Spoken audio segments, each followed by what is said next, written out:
তারপরে আপনি যখন লেন্থ বের করে ফেললেন, এর পরবর্তী কাজটা কি হবে আপনার, যে আপনার যে জয়েন্ট আছে, লেপিং আছে, হুক তৈরি করা আছে, হুক তৈরি কাজটা করতে হবে। হুক তৈরি করার ক্ষেত্রে আপনাকে 3 ইঞ্চি পরিমাণ এক্সটেন্ড করে রাখতে হবে। সেক্ষেত্রে কি করতে হবে, আপনি যখন টাইবারটা কাটবেন তখন উভয় সাইড থেকে 3 ইঞ্চি পরিমাণ এক্সট্রা করে কাটবেন। এখানে মিনিমাম ক্ষেত্রে 3 ইঞ্চি পরিমাণে এক্সটেন্ড করে কাটতে হবে।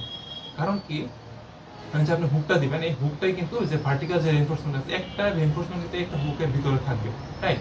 এটা মেইনলি এই যে হুকের যে ওভারল্যাপিংটা আছে, ওভারল্যাপিংটাকে স্ট্রং করে ধরে রাখে। এই হুকের কাজ হলো এটা। এটা বের করার এই যে লেন্থটা আছে বললাম 3 ইঞ্চি, এটা বের করার একটা ফর্মুলা আছে, এটা হলো 9D। এখানে ডি কি? ডি হলো টাইবারের যে ডায়ামিটার আছে, টাইবারের ডায়ামিটার হলো এই ডি। যেমন ধরেন আপনি যদি টাইবারের মধ্যে যদি আপনি 3 নাম্বার বার বা 10 মিলি বার যদি আপনি এখানে ইউজ করেন, ওইটা ডায়ামিটার হলো 0.375।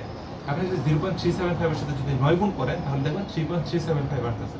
তার মানে কি বললাম, মিনিমাম ক্ষেত্রে আপনার এখানে কি করতে হবে, 3 ইঞ্চি পরিমাণে হুকটা এক্সটেন্ড করে রাখতে হবে।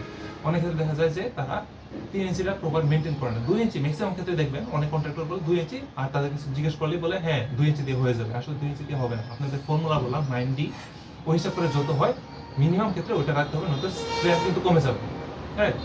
তারপরে যদি বলি যে আসলে অ্যাঙ্গেল কতটুকু রাখতে হবে ওই জায়গার মধ্যে, অনেক ক্ষেত্রে দেখা যায় যে অনেক কন্ট্রাক্টর ওয়ার্কাররা কি করে 90 ডিগ্রিতে বাঁকায় রাখে, 90 ডিগ্রিতে কি করে স্টিয়ার এই টাই ভার্টেজ আছে টাইবারের সাথে মিশাই দেয়। আসলে ওটা করা ঠিক না। আবার অনেক ক্ষেত্রে 145 ডিগ্রিও তারা ইউজ করে। এটা যদি ইউজ করেন তাহলে যে কনক্রিটের যে জয়েন্টটা যে আছে, আপনার যে ইয়ার যে জয়েন্টটা, টাইবারের যে জয়েন্ট আছে, এই জয়েন্টটা আসলে যখন আর্টকুয়েক হবে বা বড় বড় যখন রুট আসবে তখন কি হবে, সেটা ছুটে যাবে জয়েন্টটা। এটা এটা দেওয়ার মেইন কারণটা হলো আপনার যেন এখানে বন্ডিংটা আসলে ভালোভাবে থাকে। ওই ক্ষেত্রে প্রিফারেবল কোনটা, বিল্ডিং কোড অনুযায়ী বলা হয়েছে যদি 135 ডিগ্রি অ্যাঙ্গেলে যদি সেটা বাঁকানো থাকে তাহলে সেটা ম্যাক্সিমাম স্ট্রেংথ প্রোভাইড করবে।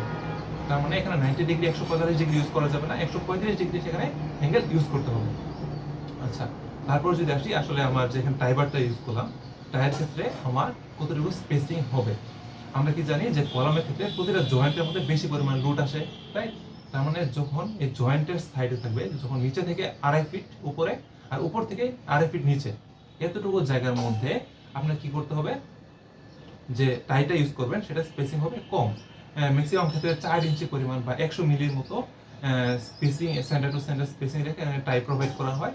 আর মাঝখানের দিকে নিচে 2.5 ফিট আর উপরে 2.5 ফিট বাদ দিয়ে মাঝখানে যতটুকু জায়গা থাকবে এটুকু জায়গার মধ্যে স্পেসিং একটু বেশি হয়, প্রায় 6 ইঞ্চি বা 150 মিলির মতো, 150 মিলির মতো মেনলি স্পেসিংটা এখানে প্রোভাইড করা হয়। আচ্ছা, তার মানে আপনার টোটাল যে শর্ট কলামের যে রেইনফোর্সমেন্ট গুলো আছে সেগুলো আপনার প্রোভাইড করা শেষ। এর পরবর্তী কাজ কি হবে, আপনার কাস্টিং করা।